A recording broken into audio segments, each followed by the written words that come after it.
to their faces. Or maybe they're just poker face here, but Saber or Hellcurt. Not really exactly. Mia. Mia.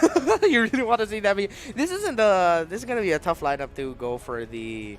If the Saber gets brought out here, could be really tough for him. So I don't see that coming out. If they do though, then maybe they're seeing something that I don't see. Hellcurt seems like the last best option that they can go for here. I don't feel like Hellcurt is. Unless we go back to being marksman. Or they pick out Bruno and then put Lapu Lapu in the jungle. That might be a thing. 2-1. Who's their carry? Lancelot. Lancelot! Oh, right. We forgot about We Lancelot. forgot about that. We completely forgot about Lancelot. Okay. He was right there. We were over-analyzing things. Lancelot is not panned out anywhere, Yeah, man. we were like, what could they do? We went with the 7-dimension analysis that we were like, oh, Lancelot is still there. The announcer had to just say it. I mean, yeah, Lancelot makes sense. It felt like the announcer was just telling us, you guys are kind of dumb right now. Lancelot. Folks, it's not that we are really... We overthought it. We overthought about everything, man. That's on us. I'm sorry. This is what we can really say about the teams in Indonesia. You guys, how you play and draft, the meta that you made for yourselves there. There's a reason why Indonesia is still the region to follow when it comes to the meta. Yeah. Even MY and SG, they set the meta in their own way as well. And so Indonesia, I love the region. I love you guys. Got way into our heads. We were already analyzing. Maybe they would go marksman. Yeah, Bruno might make sense. Oh, wait, Lancelot. I was about to say carry or Granger. Yeah. All right, we're going to dive straight into game number 2. Tournament life is on the line here for BIGETRON Alpha. Geek Fam 1 game away, and they will be moving on forward to the bracket, potentially going up against the winner between Resurgence and Blacklist International. Sun Shin is going to be going into the side lane in the lineup where Ling is played into the jungle. Khalid and Esmeralda are the matchup for the top lane. In the mid, held down by Frizz and Taka. It's the Lunox versus the Selena once again, but now Geek Fam. Let's see how their Akai is going to play work out this time around. I'm liking the lineup of BIGETRON a bit more. Yes, you can now flicker out the ball. Yeah, and with having a Lunox and a Lancelot, you don't even need to have Flicker available. It'll just do the Order of Brilliance or Thorn Rose, and Kufra's pretty much effectiveless. If that's a word. Effect not effect. I can't come up with a pun right now, but Geek Fam is making moves in the bottom side of the map, and again, it's BIGETRON. It's the Dreams and Taka combo trying to make it work into the mid. And one of the things that we have to watch out for is something that you did mention, is that will that Easton be able to farm up well enough against that Lapu Lapu. One-on-one, he won't have that much of a problem. He might even be able to kite the Lapu Lapu a bit if he'll be able to time his make the most out of Lapu Lapu potentially dashing way too early. So that could be a play there. That could have been a play, yeah, but still half HP again. Beautiful, oh, beautiful revenge onto Zuns. Fortunately, not level 4, no Rages available. Yeah, it would be hard to go for to try to go for the follow-up there if you were BIGETRON. A little bit too risky, although I feel like they still should have gone for it.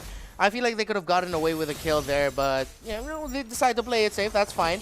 As Baby Ruka and Frizz are both at level 4. It's our revenge! Oh, yeah, gets the revenge onto Lancelot, and Baby Ruka's going to be paying the price. Makes it out alive, though, barely, by the skin of his teeth. Barely.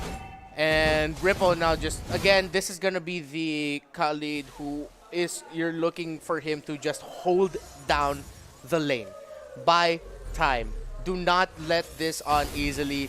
Give Renvi a hard time to get back and be an impact presence here for Geek Fam. If he can hold on that Esmeralda, maybe even force Esmeralda back to base from time to time, this could be BIGETRON's key to victory. Look at this, Dreams and Suns just scuffling against each other. 2 walls.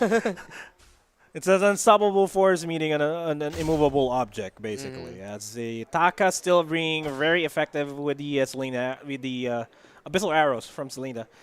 And they're trying to zone out members of GEEK Fam from securing the Turtle. Dreams missing the Revenge, forced to use the bouncing ball.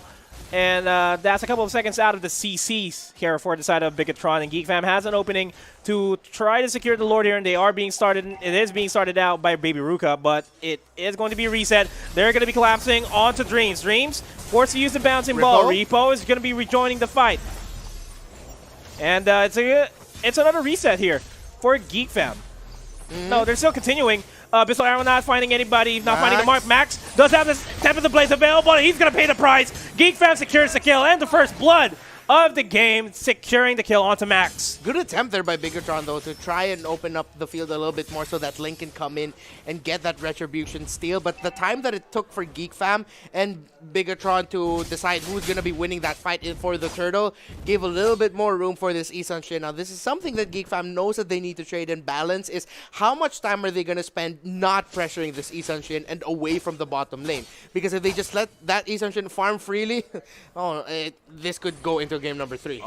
This tier 1 turret on the bottom lane is heavily contested here by BIGETRON Alpha. They don't want to lose it, as the ultimate from Lapu Lapu is going to get popped. Hurricane Dance secures, helps secures the kill onto Dreams there, but won't be able to convert it into a turret push just yet.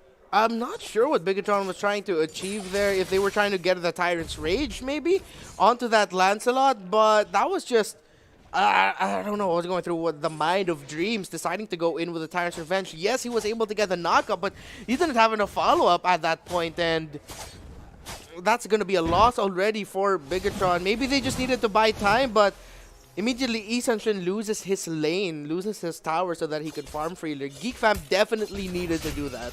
But this is how GEEK Fam played game number 1. They are systematic in securing their turrets. Very surgical. They don't want to just go on into big fights. As soon as they see a potential kill, they try their best to secure turrets, to secure objectives in order to open up the lane even more and give France a harder time, or Max a harder time, in securing the jungle camps themselves, minimizing the resources that they have. Dreams will be able to escape that scuffle, but BTR, BIGETRON, what is your switch up here going into the mid game? They need to start considering maybe sacrificing the mid lane to get pickoffs with the Selena, because the fact that Selena is just spending way too much time in mid trying to stop Frizz on that Lunox from pushing is actually costing BTR a little bit more. So maybe if they want, they can sacrifice mid for potentially top, potentially for a deeper push into bottom lane. BTR needs to stop thinking defensively and to start to play a little bit more proactively here. Yeah, as the Turtle is being proactively taken by GEEK Fam, they're doing their best to zone out BIGETRON Alpha, but Zunz gets caught by the Abyssal Arrow, already down to a quarter HP. He's going to have to give his life for the team as the Falling Star Moon onto 3 members stops BIGETRON Alpha from securing that Turtle. The Tempest of Blades used defensively there by Max to escape, but Triple is gonna go down. Quicksand Guard is not going to be enough to keep that Khalid alive. And yeah, man, Ren V with that Falling Star Moon. I think that saved that Turtle attempt there for GEEK Fam. It caught 3 members here on the side of BIGETRON Alpha. They were in position to steal out the Lord. Not the Lord, the Turtle. But because of that beautiful timing by him to just dive in with the Falling Star Moon. Oh my goodness. Another arrow connecting onto Taka. A Revenge is going to connect. And it's a disengage, but still, we're seeing a beautiful display of how Selena should be played. But BIGETRON Alpha is not capitalizing on that. And it's tough once again here for BIGETRON. They have just been completely sent back to their side of that river. They haven't even been able to break any of the first-tier towers here of GEEK Fam. And it's just, yes, they have a much better lineup here, but I don't think they were able to play it well enough. A Tempest of Blades just to secure the buff. I think Dreams overthought that situation. Yeah, you managed to, Max managed to steal away the purple, but he's paying his price. That Kai pick. Again. Teams, ban out Akai, please. Yeah. The thing is, it's hard to ban out the Akai because it's the only one of the last few viable tank options left, and we're seeing it here. The presence of the Akai is making it real hard for Max to secure any objectives here at all as that Ling. Yeah. And we've seen Chaknu do it, we've seen Naomi do it, and we are seeing Geek Fam do it themselves. As the turtle is up, Geek Fam would be able to secure the turtle, no doubt. And now Geek Fam, they really just need to keep this up, but not forget to pressure the top lane as Renvi is doing. This is going to open up the map for them a little bit more and force Bigetron to react from one side of the map to the other, as there is a falling star move there into the back. Turtle secured for Geek Fam. Frizz, Zuns positioning themselves a little bit forwardly as Dreams might get spotted out here. Stardust, nope, no kills there, but once again Geek Fam got the objective and they're getting the pressure on to BTR. More and more objectives and more closer is Geek Fam from securing game number 2 and the series in a 2-0 fashion. BTR still has it in them. They still have a lot of win conditions that they can capitalize on. Just like this Revenge and Rage, catching Zuns, that's really one of them, but he had the Hurricane that's available to disrupt any form of collapse onto him.